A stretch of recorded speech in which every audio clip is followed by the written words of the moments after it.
Olá, pessoal, tudo bem? Na aula de hoje, nós vamos estudar sobre os modelos atômicos, certo? Vamos estudar os principais modelos atômicos, tá? Utilizados no ensino médio, ok? Vamos lá.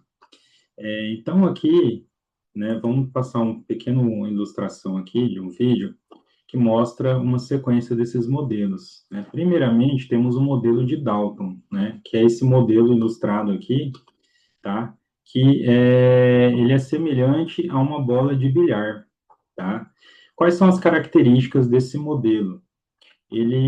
Basicamente, ele considerava o átomo como uma esfera maciça e indivisível, tá? E indestrutível, tá?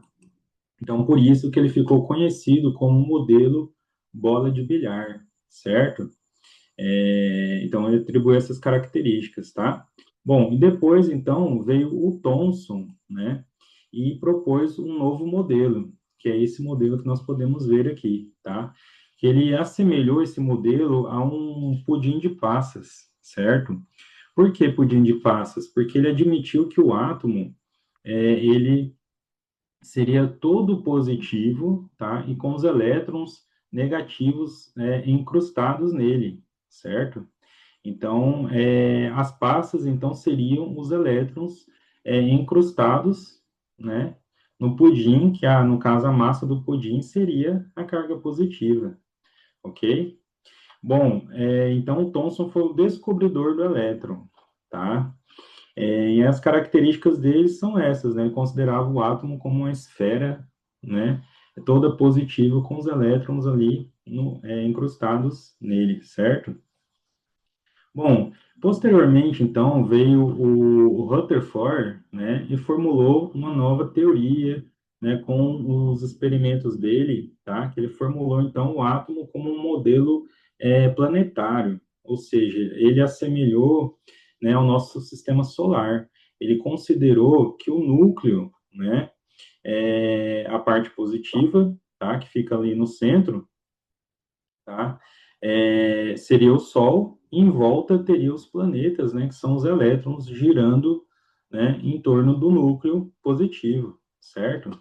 Tá? Como que ele chegou nesse modelo atômico? Tá? Ele fez esse experimento da lâmina fina de ouro, que ele bombardeou, né, uma lâmina fina de ouro com radiação alfa. Então, ele pôde perceber que houve espalhamento em várias direções dessa partícula alfa. Então, algumas eram ricocheteadas, alguns voltavam e outros passavam direto. Então, ele formulou esse modelo atômico, né, que mostra que o átomo ele é composto por um núcleo, né, bem pequeno, tá, denso, positivo, com grande espaço vazio, né, entre o núcleo e o último elétron, né, e a eletrosfera, tá? Então, por isso que alguns raios passavam direto e outros voltavam, tá? Porque eles se chocavam com o núcleo. E essa radiação alfa é positiva, né? Então, o núcleo positivo também. Então, alguns raios batiam, voltavam e outros passavam direto, tá? Só que esse modelo tinha um problema, né? Porque se o átomo fosse simplesmente assim, o elétron positivo e o elétron negativo, perdão, e o núcleo positivo, ele iria então ficar girando em espiral até que se chocaria com o núcleo, tá? Isso na prática não acontece, tá? Então aí veio então a teoria, né, de Bohr. Bohr então formulou uma nova teoria, tá? Explicando por que que isso não acontece, tá?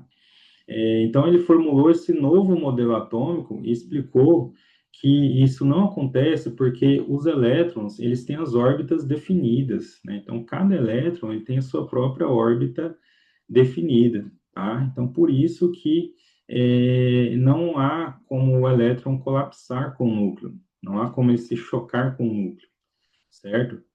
Porque cada elétron tem a sua própria órbita. Então, ele formulou um novo modelo atômico, né? O modelo de Bohr, né?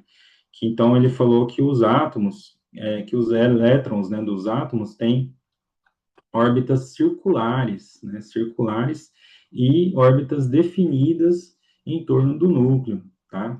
Só que esse modelo dele também tinha uma limitação que ele servia somente para átomos hidrogenoides, ou seja, somente para o átomo de hidrogênio, tá? Então, ele também teve que ser substituído, tá? Então, posteriormente, veio o Schrödinger, né, e formulou um novo modelo, onde ele mostra que o átomo, né, composto por um núcleo positivo, e os elétrons giram em órbitas elípticas, né, órbitas ovais, tá, em torno do núcleo, só que esses elétrons, eles não têm uma posição definida, eles têm orbital, tá? Então, ele tem uma probabilidade de ser encontrado em um determinado orbital, tá? Então, foi o primeiro modelo 100% quântico, tá? Então, é o modelo mais atual, certo? Que melhor explica, né, os átomos. E esse modelo ele serve para átomos que têm vários prótons no núcleo, né? Não apenas um, como no caso do modelo do Bohr, certo? Tá? Então, aí, esse é o último modelo, ok, pessoal? Bom, vamos lá então para a nossa lista, tá? Para a gente entender um pouco melhor, tá? A nossa lista de atividades. Então, a lista aqui 2A, ok? Então, vamos ver aqui o primeiro exercício. Ele diz assim, né, que o modelo atômico que comparava o átomo a um pudim de passas foi proposto por... Então, conforme a explicação aí, né, pessoal, tá bem tranquilo, né? Só voltar um pouquinho aí. Quem que assemelhou o átomo a um pudim de passas, né? Foi aquele mesmo, né, que descobriu o elétron, né? Foi o segundo modelo lá que foi explicado, ok? A 2. O modelo de Rutherford concluiu que o átomo possui, tá, carga positiva espalhada uniformemente, tá? Lembra lá o modelo do Rutherford, né? Ele falou o quê? Que o átomo, né, tem um núcleo, né, bem denso, pequeno, positivo, né? E em volta nós temos a eletrosfera, tá? Gigante, com grande espaço vazio, certo? Na 3, no modelo de Bohr, os elétrons movem-se aleatoriamente, não possuem energia, ocupam níveis de energia definidos, ficam no núcleo ou são partículas sem carga. Então, lembra, o modelo do Bohr é o modelo que definiu as órbitas para os elétrons, certo? E aqui na questão 4 diz que, segundo Dalton, o átomo é... Então, relembrando, o modelo do Dalton diz que o átomo é semelhante a uma bola de bilhar, né? Ele falou que o átomo era indivisível, maciço, tá? Indestrutível, certo? Bom, pessoal, então essa aqui é a primeira lista, perdão, a segunda lista, tá? A lista 2A, sobre modelos atômicos. Qualquer dúvida, vocês podem estar me contatando ali no chat, ok? Um forte abraço a todos e muito obrigado.